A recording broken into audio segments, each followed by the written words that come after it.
లేనమ్మా దూరం తాగపడి సారాగమ్మా నీకు దండాలమ్మా సారాగమ్మా నీకు దండాలమ్మా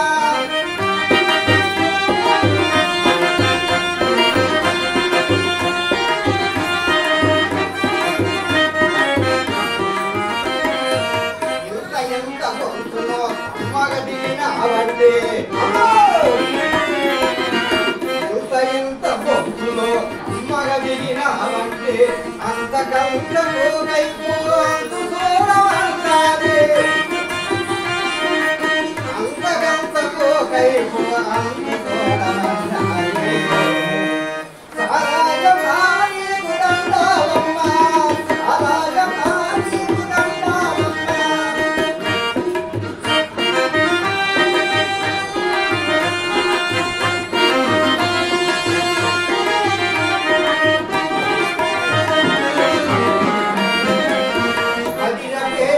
స్వర్గమందు దొరుకునంట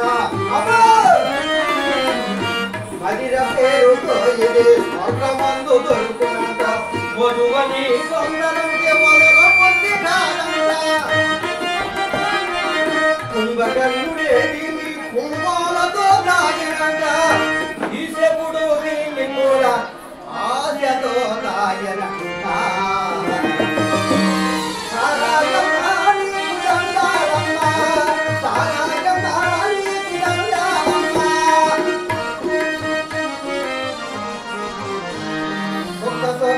కైపో ఎక్కి తొక్కునాదే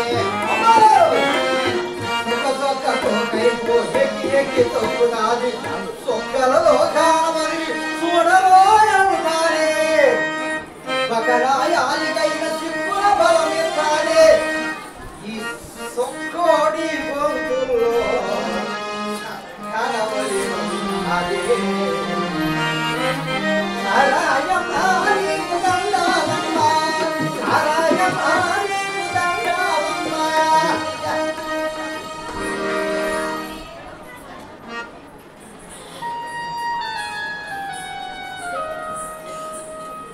ఓరి నాయాలి సారా సొక్క ఏముందా నీలో ఒక్కగా బలం లేనివాడు కూడా నేను గొంతులో పోసుకుంటే సత్తువ దాని అంతుడికే వచ్చి మత్తుగా ఉంటారు కుమ్మలు నాటుకున్నా సమ్మగా ఉంటారే కాపురం చేసే భార్యను కూడా కాలతో అన్నాననిపిస్తారే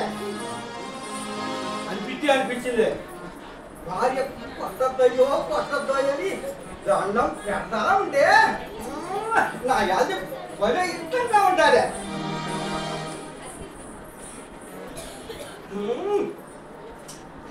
నా బంగారు తల్లి నువ్వు చల్లగా ఉండాలా నువ్వు ఎచ్చగా మా గొంతులో దిగాల మేము చల్లగా ఈ భూమి మీద ఉండాలా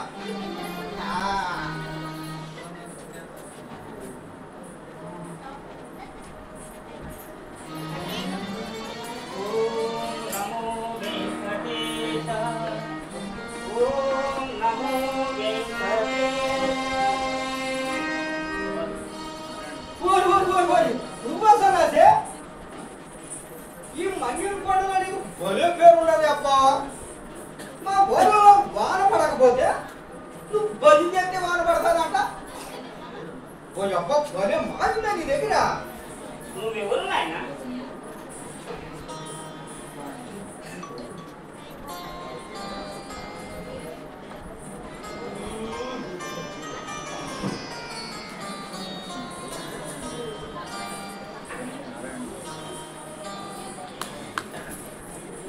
నా పేరు సుఖాసనాదే మా అమ్మ నాయన తెలిసే పేరు పెట్టారు తెలియగా పేరు పెట్టారా కానీ నేను మాత్రమే సుఖగా అలవాటు పడిపోయినా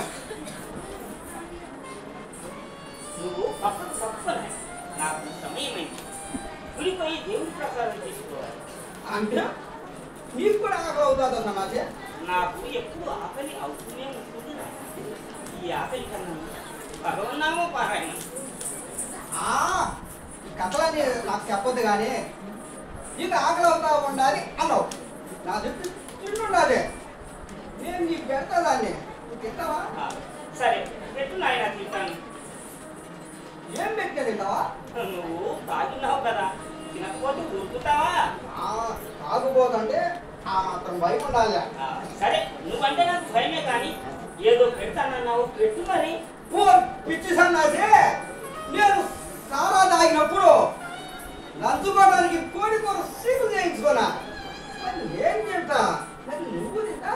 చెప్పాను కదా నువ్వు ఏది పెట్టినా తింటాను నాయన.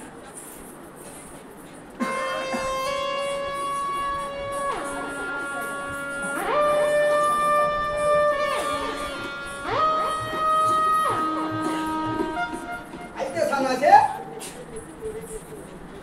ఈ కోడి కూర సీపు తినా. సన్నాసి ఏంటిది? దీంట్లో పూలు పండు ఉన్నాయండి. నాకేం తెలుసు నాయన, నేను సన్యాసిని, నాకు పూలు పనులే కావాలి. స్వామి దీంట్లో పూలు పండు లేవు స్వామి, కోడి కూర సీపులు ఉన్నాయే. నీవన్నది లేదు కదా నాయన, ఇందులో ఉన్నాయి పూలు పనులే కదా. స్వామి నువ్వు మంచివి కాదు స్వామి, దేవుడు స్వామి, నన్ను క్షమించు స్వామి. ఇప్పుడు ఏమైంది నాయన, ఇంతవరకు అవి నీకు అవుతుంది, ఇప్పుడు నాకు అవుతుంది. ఏ జీవికి ఏది అవసరమో అది దేవుడు ఇచ్చాడు. నీకు కావాల్సినది నీకు ఇచ్చారు, నాకు కావాల్సినది నాకు ఇచ్చారు. నన్ను మన్నించు స్వామి, నన్ను క్షమించు స్వామి, నన్ను మంచిగా మార్చు స్వామి. నేను మార్చేదేమిటి నాయన, నీ పూలు పంటే నిన్ను మార్చేది.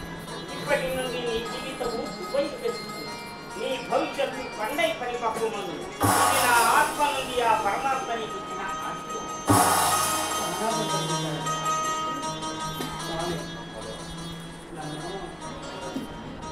చెప్పు నాయన, సందేహం ఎందుకు? శిష్యులుగా చేసుకో స్వామి, ఆ? శిష్యులుగా చేసుకో స్వామి. సరే నాయన, ఆ మన్యకొండ వెంకన్న సేవకు పూర్వజన్మ సుకృతం. సరే నాయన, అదిగో ఆ కనిపించే గంగలో స్నానం ఆచరించిన ఆయన నీకు అష్టాక్షరి మంత్రోపదేశం చేస్తాను. అలాగే స్వామి. వెళ్ళు నాయన. రావు స్వామి. రా నాయన.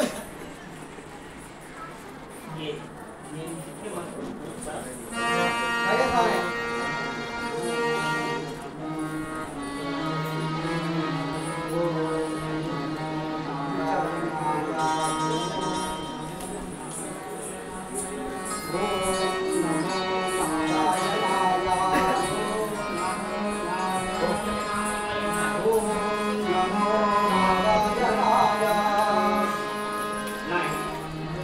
ఇప్పటి నుండి నీ పేరు చుక్కోడు కాదు, గోవింద స్వామి.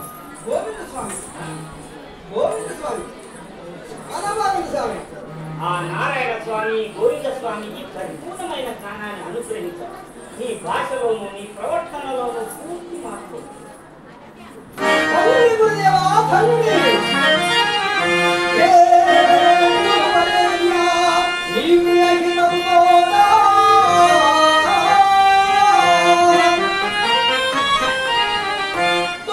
తొలగిపోయినాలోని గోసంగల్లా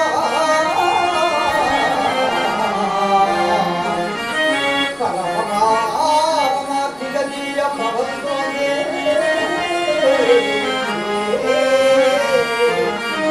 శరణు శరణయ్య గురుదేవా, శరణు శరణు.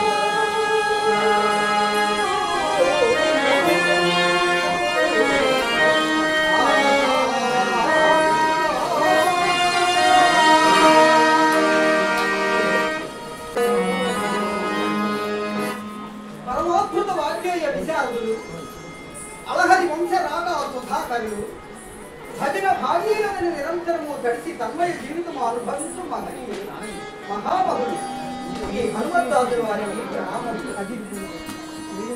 భజన భగవంతునికి కష్టం నాయన. ఎంత మాట! ఈ మన్యంకొండను తిరుమలకొండ ప్రాభవాన్ని పొందుతున్న మీ ఔన్నత్యములు శ్లాఘించుట తప్పు కాదు కదా స్వామి. నాదేమున్నది నాయన, కోరుకున్న వాకులు నోరు విప్పి అడిగినారు.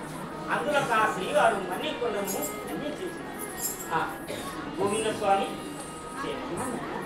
నా పేరు గోవింద స్వామి కాదు, సుక్కోడు.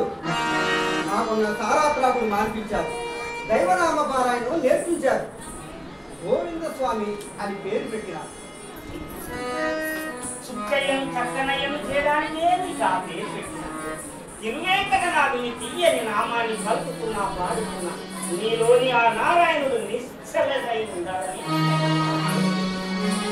స్వామి, ఏమైనా నేను నా కుటుంబం ఈ ప్రాంతానికి కొత్తవాడు. తొలి రోజుల్లో నేను పరిచయ భాగ్యం. ఆ తరువాత మన్యంకొండ శ్రీ లక్ష్మీ వెంకటేశ్వర సేవా భాగ్యం కలిగింది. అయినా ఈ కొండల గురించి, కొండపైనుడు వెంకటేశ్వరుని గురించి పూర్ణంగా తెలియదు స్వామి. ఎప్పటికప్పుడు మిమ్మల్ని అడగవలెనని అనుకుంటున్నాను. నిరంతరము ఆ నీరజనాభుని భజనలో తరిగిపోతున్నాను. సమయము ఉన్నదో లేదో అని సంశోధించినాను. నాయన గోవింద స్వామి, సచ్చిదానంద స్వరూపుని సచ్చరిత్ర అది తెలుసుకునే వారికి అవకాశం ఎదుర్కొనే వారికి అదృష్టం.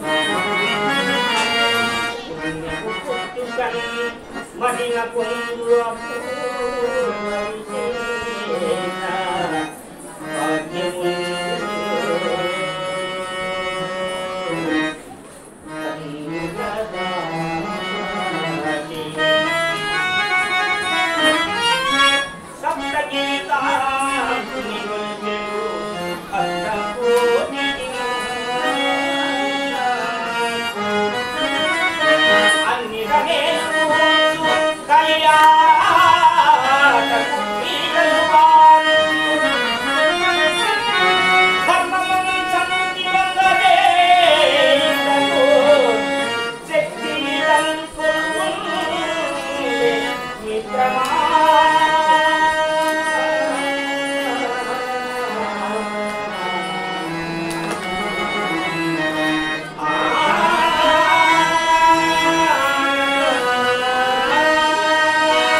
పరమ పవిత్రమైన తిరుమలకు ఒక ప్రసిద్ధ చరిత్ర ఉంది.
ప్రతిరూపం ఈ మన్యంకొండ అని భక్తులు అంటూ ఉంటారు.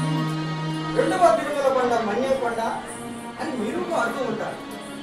తిరుమల కొండలో బహుజన సమూహం అని మన్యంకొండలో బహుజన జనం. ఈ భేదం వల్ల ఈ మన్యంకొండను తిరుమల కొండతో చేర్చుతాము. ఆ దోక్తిలో ఆగిపోయిన నీ ప్రశ్నకు సమాధానం చెప్తాను. తిరుమల నాథుని స్థిర వైభోగ యోగంతో ఆ పరాత్పరుని అభయమందు భక్త జనావళి ఇహలోక ముక్తిని అనుభవించాలని కోరుతున్నది. ఈ 13 ప్రాంతాల అదే కాకుండా భగవానుడు అభిలషించినాడు. ఎందుకు కోరుకున్నాడో చెప్తాను.